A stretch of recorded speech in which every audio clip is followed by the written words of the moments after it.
E aí, cambada? Hoje é dia de lista.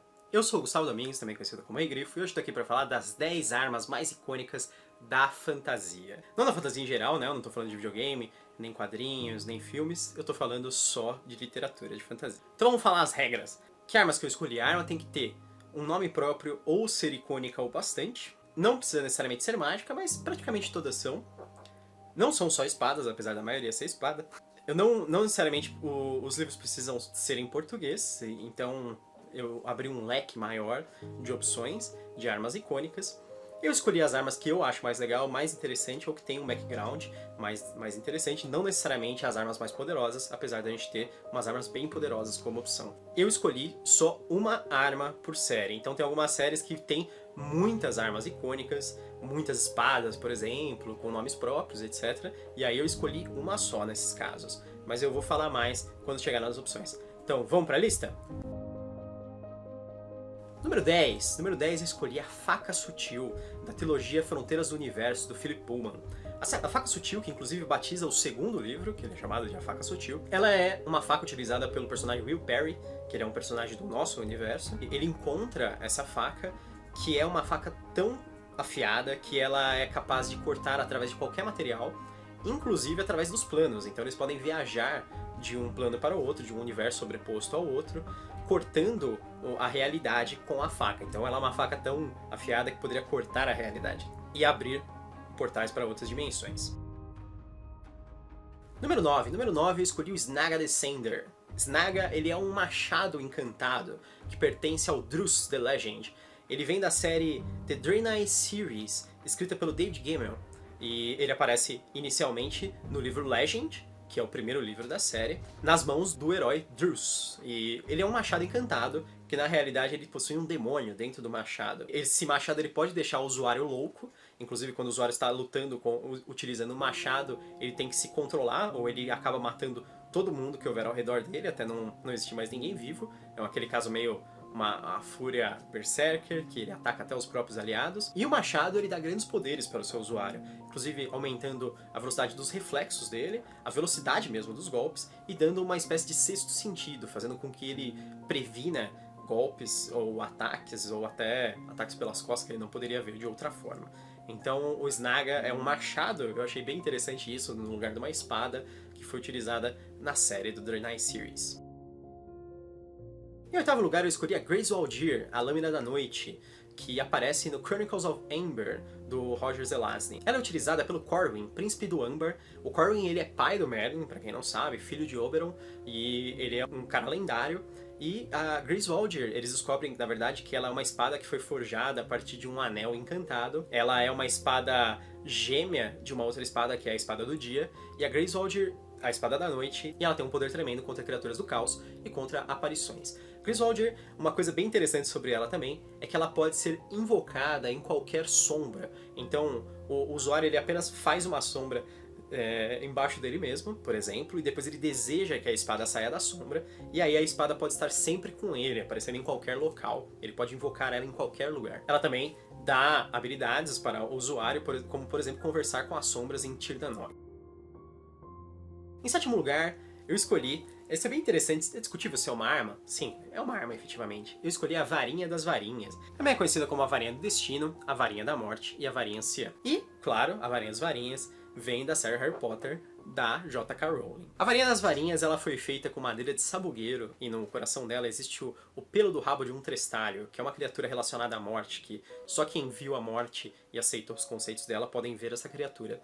Então ela é uma varinha extremamente perigosa, é uma das relíquias. É interessante que na tradução, a tradução de a varinha como anciã é estranha, porque o sabugueiro ele é conhecido como elder, a palavra. Elder se traduz como antigo, né, o ancião, mas no inglês elder vem do anglo-saxão aeld, que significa fogo, porque o sabugueiro ele era usado, uma parte dos galhos que era a oca era utilizada para soprar fogueiras pelos anglo-saxões, e aí eles batizaram essa árvore com fogo, a Eld, e acabou virando Elder. Então, o sabugueiro pra gente não tem nada a ver, e não tem a ver com ser antiga, né, na verdade. Em sexto lugar, eu escolhi a Luminífera, a Luminífera, que é da série Crônicas de Gelo e Fogo, do George R.R. Martin. A Crônicas de Gelo e Fogo tem muitas espadas icônicas, tem a Gelo, tem a Cumpridora de Promessas, tem a Garra Longa, uma série delas. Principalmente essas espadas de aço valeriano. Mas no lugar de eu escolher uma espada de aço valeriano, eu escolhi uma espada mítica. A Luminífera, ela é a espada de Azor Ahai, o herói prometido, que ele vai vencer os outros, né? O outro, o Senhor da Escuridão, que vem junto com os caminhantes brancos, e ela é uma espada de chamas. E é dito que o Azor Ahai, ele consegue forjar essa espada depois dele fazer a têmpera dela no coração de um leão, e depois, finalmente, no coração da mulher que ele amava. E é bem interessante a forma que essa história se junta com a profecia de que o Azor Ahai renasceria. Então existem muitas ideias de quem seria o Azor Ahai atualmente, quem que teria que matar a mulher que ama para poder vencer os caminhantes brancos, os outros, essas criaturas ameaçadoras. Então a espada, ela tá meio que no centro da história e do fim, do clímax, do combate final. Por isso que eu me interesso muito pela Luminífera e eu acho que é uma espada icônica bastante para estar nesse lugar na lista. Em quinto lugar eu escolhi Kalandor. Kalandor é a espada que não é uma espada. A Kalandor é da Roda do Tempo, escrito pelo Robert Jordan, e ela é a espada do dragão renascido, que é o Range Althorn. A Kalandor, ela efetivamente não é uma espada, ela é um Sa'angreal. Os Angreal são objetos de canalização que as Aes Sedai usam para serem mais poderosas na magia, para canalizar mais do poder verdadeiro, que é a magia. E o Sa'angreal, esse Sa vem de Saidin, que é o lado masculino. Ele é um Angreal feito para homens, por exemplo, né? E ele é um Sa'angreal que tem um tremendo poder de canalização do poder verdadeiro. Tanto que ele não tem nenhum dispositivo de segurança para evitar que quem utilize ele canalize poder demais. E ele canaliza muito, muito poder mesmo. Se torna um dos artefatos mais poderosos do universo, da história da Roda do Tempo. Em quarto lugar eu escolhi a Dragnipur. Dragnipur é a espada do Anomander Rake, na série do Livro Malazan dos Caídos, escrito por Steven Erikson. A Dragnipur, ela é uma espada negra que quando ela é sacada da bainha, você começa a ouvir gemidos de dor horríveis e o barulho de uma carroça sendo arrastada. Ela, na verdade, a espada em si é um labirinto. E um labirinto, para quem acompanha a série, são meio que dimensões paralelas que fornecem magia para as pessoas. E dentro desse labirinto da espada existe uma carroça gigante que é arrastada por um monte de gente acorrentada. E essas pessoas acorrentadas são as almas daqueles que foram mortos pela espada. Então qualquer um morto pela espada é arrastado para dentro desse labirinto, a alma dele, e ele é obrigado a arrastar esse carroção gigante. Em cima dessa carroça existe um portal para a escuridão, que é uma coisa muito mais importante dentro da história. Então essa é uma espada extremamente assustadora, ela pertence a um personagem muito icônico e poderoso também, e ela acaba se tornando uma coisa muito importante em diversas fases da história do livro Malazan dos Caídos. Em terceiro lugar, eu escolhi na verdade não é uma espada, é uma adaga efetivamente. Eu escolhi a Ferroada. Ela é a adaga do Bilbo, que ele encontra no livro O Hobbit, escrito pelo J.R.R. Tolkien. A Ferroada é uma adaga élfica, forjada em Gondolin, e ela foi perdida após a queda de Gondolin, e depois eles encontram ela no tesouro de uns Trolls, que eles guardavam diversas armas lá. Eles encontram ela com duas outras espadas élficas mágicas, digamos assim, e icônicas, que é a Glandrin e a Orcris. A Orcris se torna a espada do Thorin, e a Glandrin se torna a espada do Gandalf, até durante o Senhor dos Anéis. E a Ferroada passa do Bilbo para Frodo, e nas mãos de um Hobbit, ela na verdade é uma espada curta, né? Ela é uma adaga para um elfo, uma adaga bem curta, mas para um Hobbit ela é efetivamente uma espada. E a Ferroada, ela não tem grandes propriedades, ela brilha quando existem orcs por perto, em um tom de azul, e eles dizem também que a dor do corte dela para os orcs é horrível. Mas ela é extremamente interessante, porque era uma adaga sem nome. Ela é batizada pelo Bilbo depois que ele enfrenta as aranhas, e ele fica pensando que as aranhas gigantes devem pensar que criatura estranha é essa com essa ferroada na mão. E aí ele passa a batizar a adaga de Ferroada, inclusive ele manda inscrever nela. Em segundo lugar, eu escolhi uma espada da qual eu já falei bastante, né? Que é a Stormbringer. A Stormbringer, ela aparece nos livros do Elric de Belniboné, escrito pelo Michael Moorcock. E ela é a espada do Elric. O Elric, que é o senhor de Belniboné, ele tem essa espada mágica e inteligente que fala com ele, que é a Stormbringer, que já foi traduzida aqui no Brasil como Tormentífera, mas atualmente nas versões recentes ela não tem uma tradução, fica como Stormbringer também, e ela é a espada gêmea da Mournblade. Existe uma outra espada idêntica a ela, que seria a Mournblade. Inclusive o Elric ele teve que escolher entre a Mournblade e a Stormbringer, as duas espadas. A Stormbringer, ela absorve a força vital daqueles que o Elric mata e ela consegue manter ele através dessa força vital, porque ele é uma pessoa doente, ele está morrendo constantemente, e ele se mantém vivo através da morte que ele causa com a espada. E a espada sussurra para ele constantemente, ela influencia ele a fazer coisas. Então a espada ela é um personagem em si.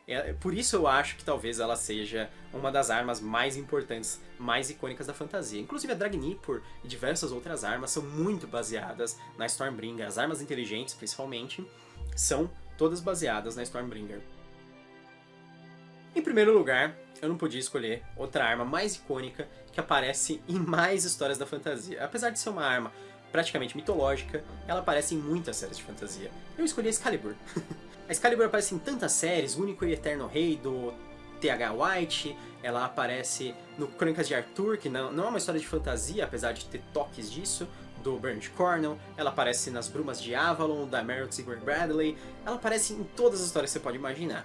Desde a época da La Morte d'Arthur, do Sir Thomas Malory, até as histórias mais recentes de mito arturiano, sempre existe a Excalibur no centro da história. Existe uma discussão se a Excalibur de fato é a espada na pedra ou não. As pessoas acreditam que na verdade a espada na pedra que o Arthur tira para se tornar rei não seria a Excalibur, porque a Excalibur ela é entregue para ele pela Dama do Lago. E a Excalibur ela tem uma série de poderes mágicos que incluem a bainha dela. A bainha da Excalibur seria mágica. Então, tipo, a própria bainha, ela deixaria o usuário não invencível, mas ele não pode ser morto por danos normais, assim, os cortes dele não sangram e ele não poderia ser vencido numa batalha normal. Aí eu fico pensando, como que a Excalibur teria bainha se ela tava na pedra? Tipo, a espada tá enfiada na pedra com a bainha, ou ela tá enfiada na pedra e tem a bainha encostada do lado e aí você só pode levar a bainha embora se você tirar a espada da pedra? Então não faz, entendeu?